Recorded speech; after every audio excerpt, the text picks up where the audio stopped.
sa buhay, hindi nagiging everything, nagiging nothing. At kahit maging everything pa, kaya mo bang dalhin ang everything? May stress ka to maintain and to keep everything. So, godliness with contentment is great gain. Be rich in thoughts and feelings that are contented. 1 Timothy 6:6, godliness with contentment is great gain. Even in the game of love, even in romantic love, maraming pain because people are never contented. May pagmamahal na sila ng asawa nila, gusto nila agawin pa yung pagmamahal ng asawa nila para doon sa magulang, para doon sa kapatid, para doon sa anak, para doon sa sports o hobby. Gusto nila, sa kanila lang umikot ang mundo ng minamahal nila, solohin nila, maging kanila ang lahat. Hindi sila makontento sa a slice of their loved one. Gusto nila yung buong-buong loved one. How can that happen? Are you big enough to feel the whole heart of your loved one? Hindi ka ba magiging humble enough to accept na hindi mo siya kayang punuin? Kailangan din niya ng ibang tao? Na kahit mahal mo siya, asawa mo siya, kailangan din niya yung kanyang magulang, yung kanyang kapatid, yung kanyang mga kaibigan, kailangan din niya yung mga iba pang bagay, mga libangan niya, mga interest niya sa buhay. Hindi sa iyo na lang iikot ang buong mundo niya. It's impossible. It is not sustainable. Kaya marami naghihiwalay ng mga mamahalan kasi gusto mo solohin mo siya. Ayaw mo siyang i-share. Meron lang tayong kanya-kanyang share, kanya-kanyang slices sa puso ng mga minamahal natin. Kasi malaki ang puso ng tao. Maraming kailangan para ito mapuno. Hindi ito kayang punuin ng isa lamang. It's an illusion to think that you can fill the heart of your loved one or your loved one alone can fill you. Kasi pag ginawa mong your loved one alone will fill you, mapapagod siya, ka-fill sa'yo. Kasi lagi kang kulang, lagi kang nagdedemand, lagi kang naghahanap. Learn to be contented even in the game of love para tahimik ang buhay. Be rich in thoughts and feelings that are thankful, grateful. Luke 17:16, he threw himself at Jesus' feet and thanked him. And he was a Samaritan. Yun yung pinagaling ni Jesus. Yung mga Junie, hindi nga nagpasalamat. Parang feeling nila, well, dapat lang kami pagalingin kasi Jewish kami. Meron silang sense of entitlement.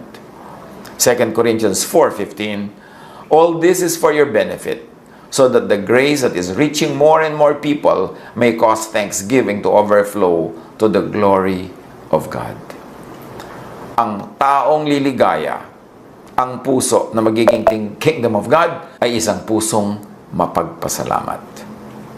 Be rich in thoughts and feelings that are loving, forgiving, accepting.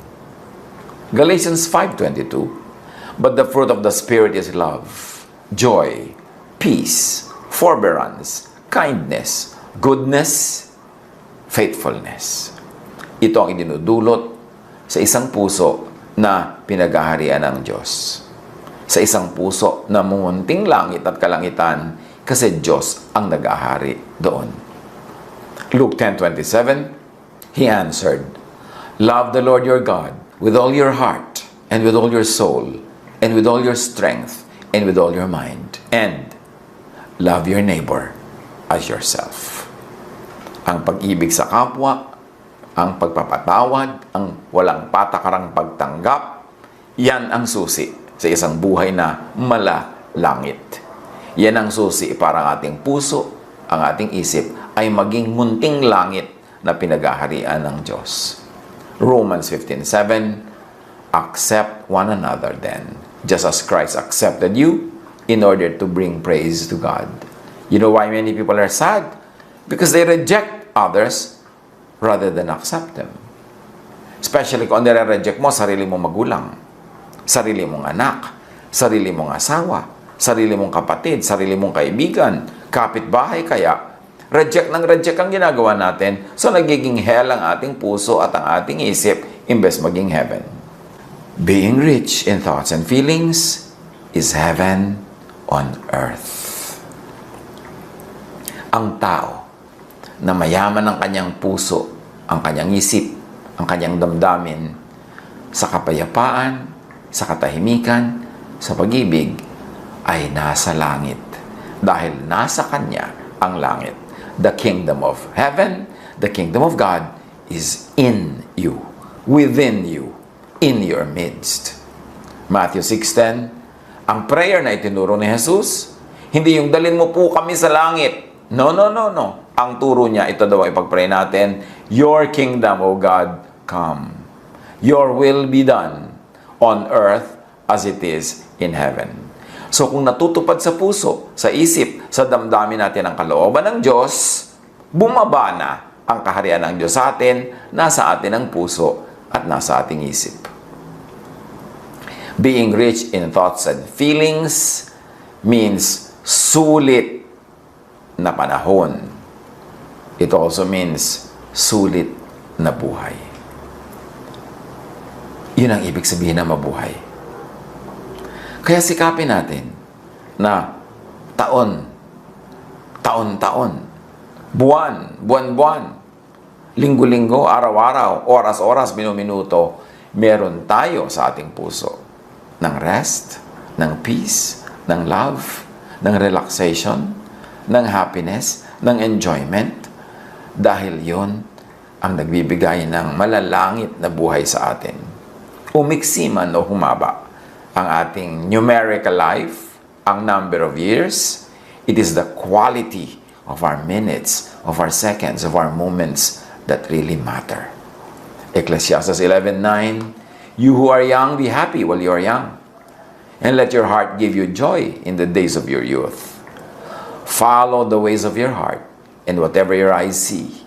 So, habang bata ka daw, samantalahin mo yan. Magpakaligaya ka, magpakasaya ka. But know that for all these things, God will bring you into judgment. Ibig sabihin, huwag kang mag-abuso. Huwag masirain ang sarili mo, ang buhay ng iba. Basta't mag-enjoy ka lang sa tamang paraan, sa magandang paraan, do it all. It is God's will for you. Huwag ka lang lalampas, huwag kang aabuso, kasi merong consequences pagka ikaw ay lumampas. Ecclesiastes 2:10, sabi ni Solomon, I denied myself nothing my eyes desired. I refused my heart no pleasure. My heart took delight in all my labor, and this was the reward for all my toil.